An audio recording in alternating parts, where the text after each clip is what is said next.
Section 24 के ऊपर discuss करते हैं। सेक्शन 24 के अंदर ये बताया गया है कि कोई ऐसा व्यक्ति या कोई भी पर्सन, जो कोई कंपनी हो सकती है या पार्टनरशिप फर्म हो सकती है, इंडिविजुअल हो सकते हैं, जिसकी टर्नओवर की लिमिट 20 लाख या कुछ स्पेसिफाइड एरिया के अंदर 10 लाख को क्रॉस नहीं किया है, उस कंडीशन में भी कुछ ऐसे पर्सन्स हैं उनको जीएसटी में रजिस्ट्रेशन करवाना कंपलसरी है। तो सेक्शन 24 के ऊपर आज डिस्कस करेंगे। उसके अंदर ये पूरा डिटेल से मैं बताऊंगा आपको कि किस ऐसे व्यक्ति को जीएसटी में रजिस्ट्रेशन करवाने की आवश्यकता है, बेशक उसका टर्नओवर 20 लाख या 10 लाख को क्रॉस नहीं किया है। तो सबसे पहले तो एक ऐसा व्यक्ति जो इंटर स्टेट सप्लाई करता हो, इंटर स्टेट या तो गुड्स सप्लाई कर रहा हो या सर्विसेज सप्लाई कर रहा हो। इंटर स्टेट का मतलब अपने स्टेट को क्रॉस करके दूसरे स्टेट के अंदर जाकर अगर वो माल सेल करता है या तो वहीं से सेल करता है, जाने की ज़रूरत नहीं है, अपने स्टेट से माल भिजवाता है दूसरे स्टेट के अंदर, या अपनी सर्विसेज देता है। सर्विसेज इसके अंदर नया कॉन्सेप्ट है। आज से पहले क्या होता है, करंट जो टैक्स सिचुएशन है उसके अंदर क्या होता था, मान लीजिए कोई आर्किटेक्ट है या कोई चार्टर्ड अकाउंटेंट है या कोई भी जो प्रोफेशनल है, वो अगर अपने स्टेट में बैठकर ऑल इंडिया बेसिस पर अगर वो सर्विस दे रहे हैं तो उस पर सर्विस टैक्स में तब तक लायबिलिटी नहीं आती जब तक 10 लाख से ज़्यादा उसकी रिसीट्स नहीं हो जाती हैं। तो ये एक नया प्रोविज़न है।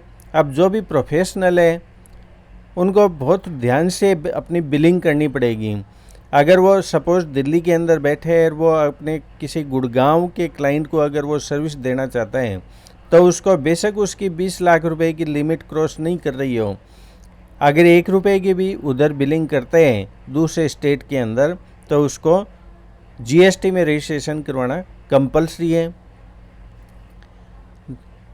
ट्रेडर्स हैं उनके लिए तो पहले ही ये प्रोविज़न था कि अगर वो अपने स्टेट को क्रॉस करके दूसरे स्टेट में अगर माल भिजवाता है तो उसको डीवेट में रजिस्ट्रेशन करवाना कंपलसरी था। अब ये सर्विसेज के ऊपर भी अप्लीकेबल हो गए हैं। अगला देखते हैं casual person, casual taxable person.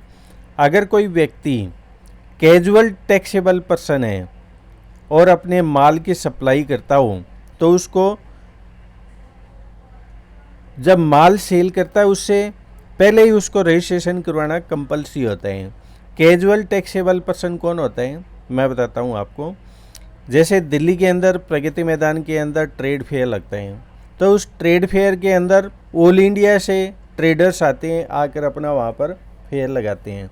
तो अगर सपोज केरला से कोई पर्सन आता है दिल्ली में आकर वहाँ अपनी शॉप लगाता है, सेल करते हैं वहाँ पर, तो वो प्रगति मैदान के अंदर अपनी शॉप लगाएगा, उससे पहले उसको रजिस्ट्रेशन करवाना कंपलसरी है, उसके बाद ही वो यहाँ पर माल बेच सकता है।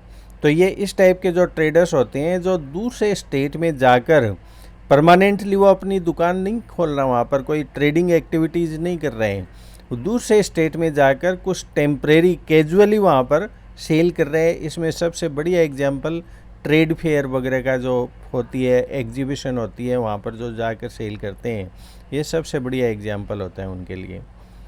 अगला देखते हैं person who are required to pay tax under service reverse charges.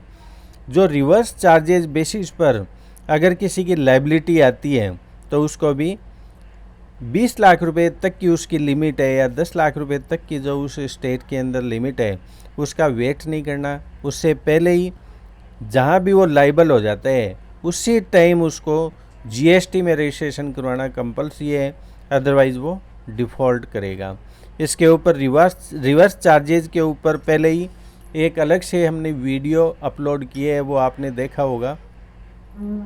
उसके बाद अगला प्रोविज़न देखते हैं person who are required to pay under sub section 5 of section 9(5) के अंडर में जो व्यक्ति कवर होता है उसके ऊपर भी डे 1 से जीएसटी में रजिस्ट्रेशन की लाइबिलिटी आती है। सेक्शन 9(5) के अंदर कौन कवर होता है?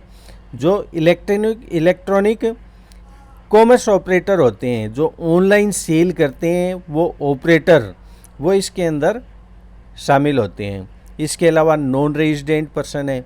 नॉन रेजिडेंट होते हैं वो अगर इंडिया के अंदर माल सेल करना चाहते हैं या सर्विसेज सेल करना चाहते हैं टैक्सेबल, तो उस सिचुएशन में उसको रजिस्ट्रेशन करवाना कंपलसरी होता है।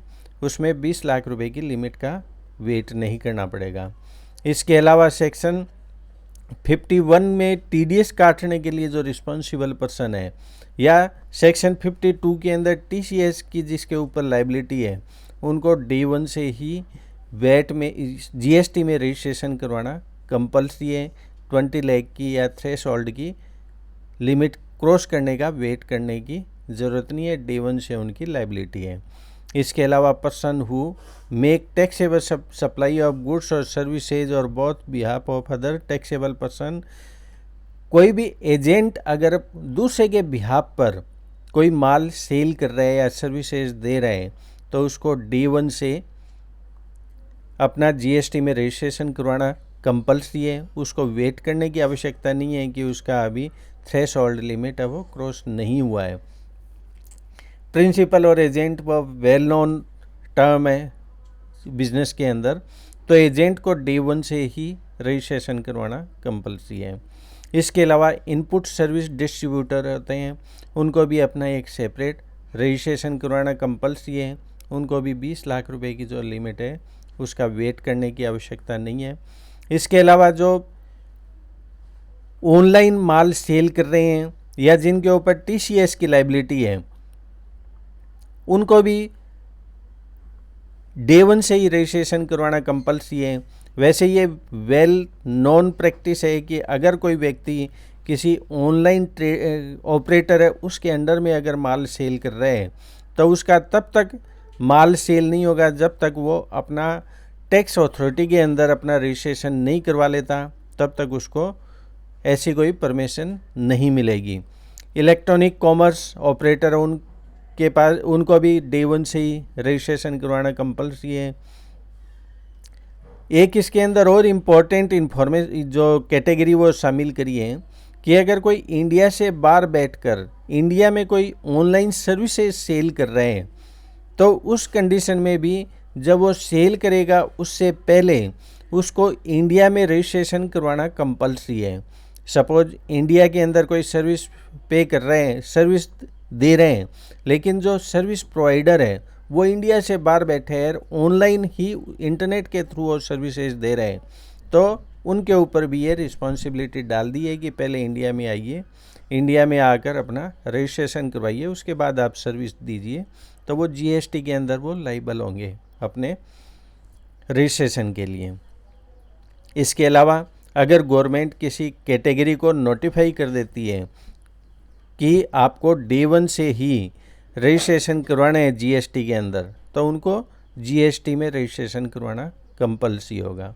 तो ये अपन ने इम्पोर्टेंट जो कैटेगरीज है जिनको थ्रेशोल्ड लिमिट को क्रॉस किए बिना ही उनको रजिस्ट्रेशन करवाने की उनके ऊपर लाइबिलिटी है, उन लोगों के उस पॉइंट के ऊपर अपन ने डिस्कस किए हैं। इस मैटर के ऊपर अगर किसी की भी क्वेरी है तो आप बताइए, कमेंट में डालिए, हम उसको दूर करेंगे। इसके अलावा अगर आपको हमारा वीडियो पसंद आता है तो आप प्लीज़ शेयर करिए, सब्सक्राइब करिए। तो यहाँ पर मैं सोचता हूँ कि आपका सेक्शन 24 है वो कंप्लीट हो गया।